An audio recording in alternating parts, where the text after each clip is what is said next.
Very good evening, dear students. We were discussing in our last video about the verb. We have already discussed about the verb, its kind. Today, we will study about the auxiliary verb. Now, what is the auxiliary verb? An auxiliary verb helps the main verb, is also called the helping verb. It's mean जो auxiliary verb है help करता है the main verb, मुख्य क्रिया की help करता है. And it also called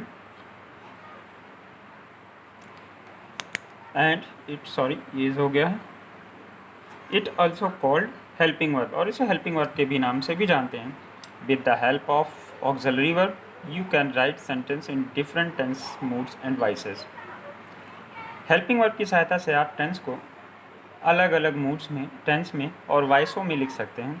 इसीलिए हमें इसका डीप स्टडी करनी चाहिए. For example, Radha is reading the book. Radha किताब पढ़ रही है. In this sentence is helping verb. पढ़ रही है, it's mean present continuous. And Ravi was reading the book, और रवि किताब पढ़ रहा था. This is helping verb. You can say all the sentence are looking same according to words, but only the difference is helping verb and it changed its tense. It is present continuous tense and it is past continuous tense. Now, kinds of the auxiliary verb. There are two kinds of auxiliary verb. The first one is primary auxiliaries verb and second modal auxiliaries verb. The first, primary auxiliary verb. Primary auxiliaries verb are divided into three sections. इनके तीन भागों में बटा हुआ है primary auxiliary verb. The first one is be, second have, and third do. Be have also can divide in many parts like is, am, are, was and were.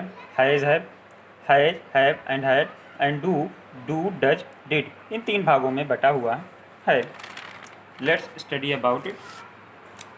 First be के अंतर्गत हम लोग पढ़ेंगे यूज ऑफ इज. इज का प्रयोग कहाँ करते हैं? It also used in the present continuous tense. Also हटा दीजिए.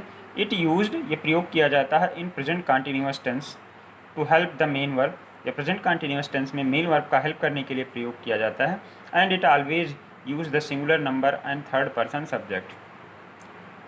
और ये सदैव सिंगुलर नंबर और थर्ड पर्सन सब्जेक्ट के लिए प्रयोग किया जाता है. For example, Suresh is playing in the sun. Suresh धूप में खेल रहा है. In this sentence Suresh is the subject and is is singular number and third person both.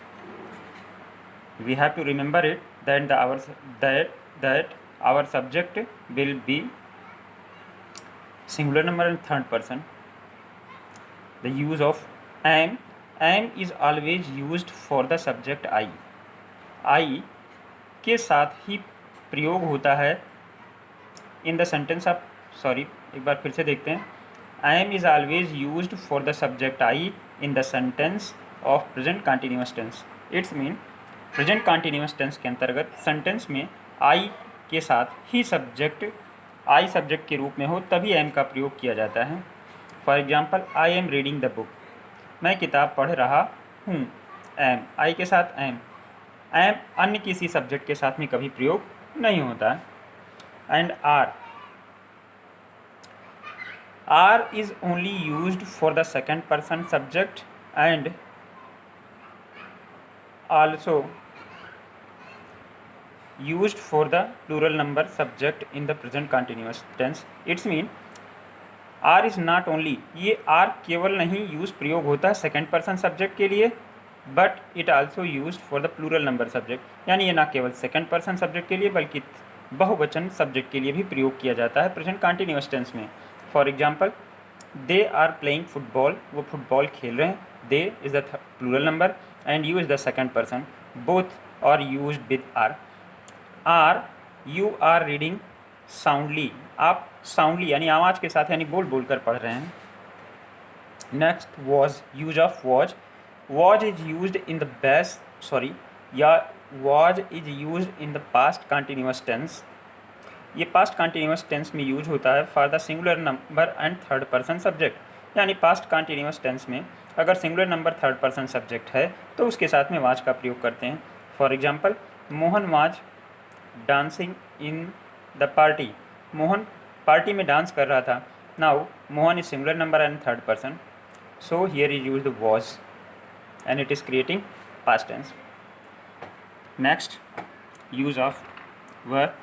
were is not only used for the second person, ये ना केवल second person subject के लिए यूज होता है, but it also used for the plural number subject, बल्कि plural number subject के लिए भी यूज होता है in the past continuous tense, ये पास्ट कंटिन्यूअस टेंस में। For example, you we are going to market, तुम बाजार जा रहे थे, use the second person and helping verb is were. Players they are playing in the field, खिलाड़ी मैदान में खेल रहे थे। Players plural number, so we use the were. Now the next point, have. Have के अंतर्गत मैंने आपको बताया था 3 आता है, हैज, हैव और हैड। तो सबसे पहले देखते हैं हैज का प्रयोग कहाँ करते हैं।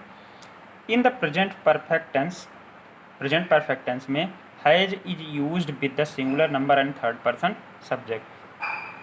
सिंगुलर नंबर और थर्ड पर्सन सब्जेक्ट के साथ प्रेजेंट परफेक्ट टेंस में हैज का प्रयोग करते हैं। For example, he has bought a cycle, वो एक साइकिल खरीद चुका है या उसने एक साइकिल खरीद ली है। तो ही सिंगुलर नंबर और थर्ड पर्सन दोनों ही है।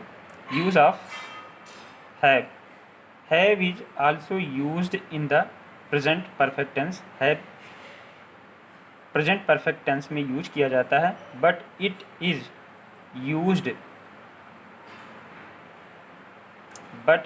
Used with second person plural number subject and I. लेकिन ये प्रयोग 3 लोगों के साथ में आप देखते हैं, एक तो सिंगुलर नंबर थर्ड पर्सन हो, सेकंड पर्सन प्लूरल नंबर का सब्जेक्ट हो, या फिर आई, 3 चीज़ों के साथ में होता है। For example, we have washed our clothes, हम अपने कपड़े धो चुके हैं। We plural number. I have done my work, मैंने अपना काम पूरा कर लिया है। And use of had, this helping verb is used for the all subject in the past perfect tense.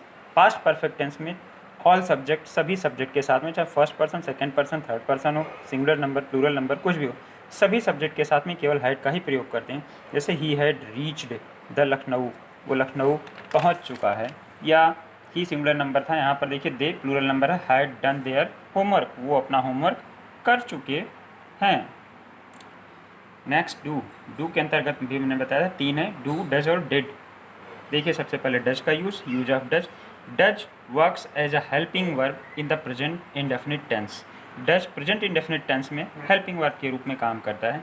It always used for the singular number, ये हमेशा singular number subject के लिए एंड थर्ड पर्सन, यानी जो subject singular number third person होता है केवल उसी के लिए प्रयोग किया जाता है। For example, he does not work hard, वो कठिन परिश्रम नहीं कर रहा, खूब मेहनत नहीं कर रहा। तो ही singular number and third person, both quality. The second, use of do. Do is always used for the I, you, we and all plural number subject. Do सदैव प्रयोग किया जाता है आई, यू, वी और सभी बहुवचन सब्जेक्ट के साथ में इन प्रेजेंट इंडेफिनिट टेंस, जो प्रेजेंट इंडेफिनिट टेंस के लिए होता है। यानी डू भी प्रेजेंट इंडेफिनिट में और डज और डू दोनों प्रेजेंट इंडेफिनिट टेंस में। डज का प्रयोग singular number third person subject के साथ, जबकि डू का प्रयोग I, you, we and all plural number subject. For example, do you like mangoes, क्या आपको आम पसंद है। In this sentence second person you. I do not like mangoes, मुझे आम पसंद नहीं है। In this sentence with I. The last, used of did. Did is used as helping verb in the past indefinite tense, और did का प्रयोग past indefinite tense में करते हैं, जबकि डू और डज का प्रेजेंट इंडेफिनिट में करते हैं। It used with all kinds of subject in this tense, और इस टेंस में सभी सब्जेक्ट के साथ प्रयोग किया जाता है, singular number, plural number, first, second, third, कोई भी पर्सन हो। Did Mohan help you last year, क्या मोहन ने लास्ट ईयर तुम्हारी सहायता की थी। या we did attend the meeting, हमने मीटिंग अटेंड किया था। तो singular number third person and plural number सभी सब्जेक्ट के साथ में डिड का प्रयोग हुआ। I hope all of you will understand about the helping verb. Thank you.